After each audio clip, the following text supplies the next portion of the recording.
Senate Visitor Center, room 217, at 12:25. So people should be advised, and staff members should be advised. Senate Visitor Center, 217, 12:25. Senator Duckworth. Thank you, Mr. Chairman, and thank you to our witnesses for being here today. Senator Hirono touched on this Qatari gift plane, and I wanted to follow up on it.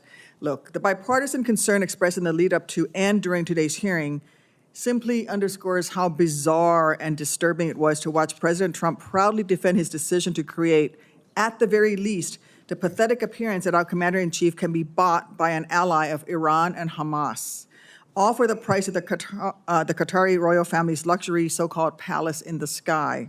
And that doesn't even address the outrageous reality that far from saving money, this unconstitutional action will not only cost our nation its dignity, but it will force taxpayers to waste over $1 billion in taxpayer dollars to overhaul this particular aircraft when we currently have not one, but 2 fully operational and fully capable Air Force One aircraft. Secretary Mink, I wrote a letter to you last week about the very real operational security risks involved in President Trump's unconstitutional proposal to accept a $400 million luxury aircraft from the Qatari royal family and retrofit it to serve as Air Force One.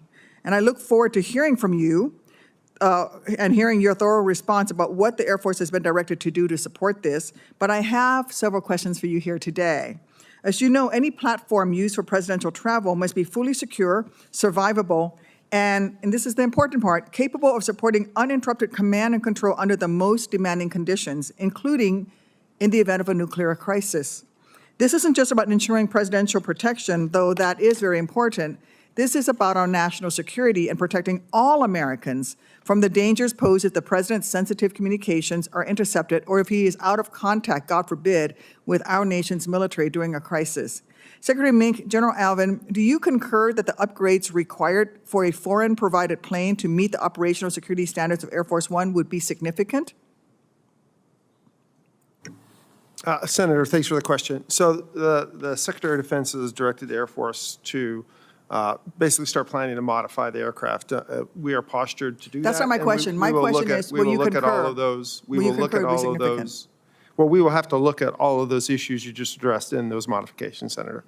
General Alvin, would you say that to upgrade a foreign aircraft to Air Force One standards would require significant modifications? I align myself with the Secretary's opinion that we will be postured to make the modifications necessary.